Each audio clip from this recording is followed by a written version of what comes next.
I'm curious, like, is there a formula? Is there, formula maybe to, uh, you know, cookie cutter or whatever, but like, are there keys you see to really creating, the love of your wildest dreams? Does it come all down to communicating and, applying these four things that you've said, or are there other things you've seen to really creating that love of your wildest dreams?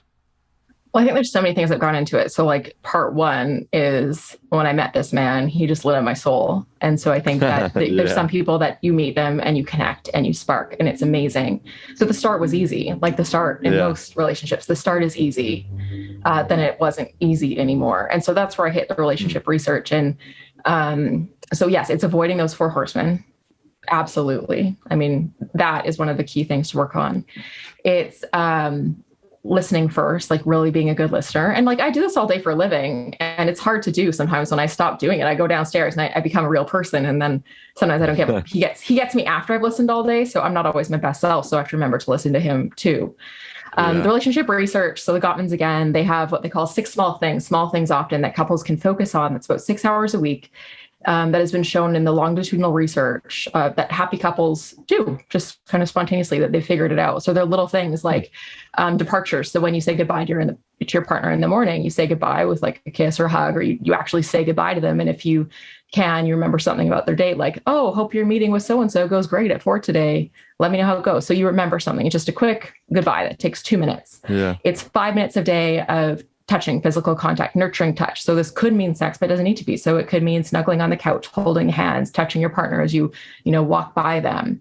It's 5 minutes of expressing fondness and admiration. So this is thank you for taking the dishes out of the dishwasher, or gosh, you look cute in that shirt, or, Yeah. you always make me feel safe. So it's using those kind words, those enduring words, just showing that you value and appreciate each other. So maybe go get someone a car wash, or you do the vacuuming for them. Like who knows what it is, but it's showing your care. Yeah. What have I gone through? We have reunions. So that's at the end of the day when you finish your work day. How are you reconnecting? So you're talking about your days, you're sharing, you're being interested in what your partner has to say. Even if you don't know what they do, you're still getting that update on their inner world. So that's 20 minutes a day, 5 days a week kind of thing.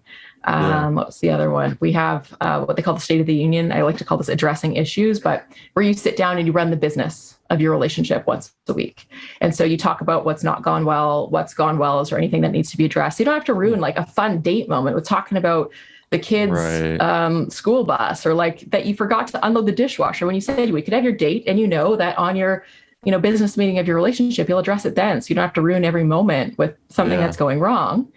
And then the other thing is date nights. So a time away from distractions, away from whatever else, where you reprioritize each other and you focus on that connection.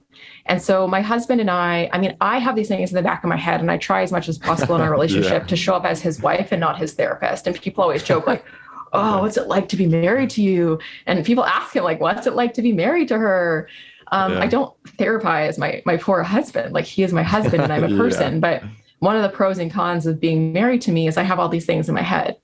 Totally. And so we used to just naturally fell into a rhythm where I would home from work, I got home from work later, and then we'd, sit and talk about our days for 5 minutes and we'd part. One of the things we struggled with at the start of the pandemic is we're both home all the time. Well, then what did we do? How did we reconnect? Because we started to really miss our natural departures and reunions that were just really worked into our day. And so we made a conscious practice at the start of the pandemic to, at the end of our like work days, to sit down on our couch and talk about our work days. It was only 5 minutes. We didn't do the 20 minutes, but like as if we weren't there, and like, oh, what did you do today? And who did you talk to? Even though we lived in 600 square feet, we could hear each other. We've since moved and we have much more than 600 square feet, but so we had to do some of that readjusting. We are very, we both are quality time people. That really matters to us. So we might not do a true date night every week, but when we do a date night, it's at least a couple times a month, and we tend to go away for a weekend or do like a big sporting thing for the weekend. So that tends to be more of what we do. So we don't follow it exactly. The way that we do conflict, at this point, we have very little conflict. So we don't typically need to sit down and go through things as much, but we used to have conflict that we needed to sit down and go through. But we have like an understanding of now how we bring up issues. It doesn't need to be weekly anymore, but it just, these kinds of things, they become rituals. And so the long lasting, happy relationship have these little rituals of connection. And so I walk into our relationship saying like, what are the things we should be doing? And I just make sure like we're kind of ticking those boxes, we're doing them. And then we just have those rituals, and they're important to us both. And we know like at 9 o'clock, 9 to 5. We sit down to dinner because I work late. And then when that's done, then we watch a show and we go to bed every night. And that's our ritual. That's how we connect. Nice. And so it's just these little small things often is what you want to think about. It doesn't have to be these big things. You don't spend tons of time together. It's the little ways you stay connected.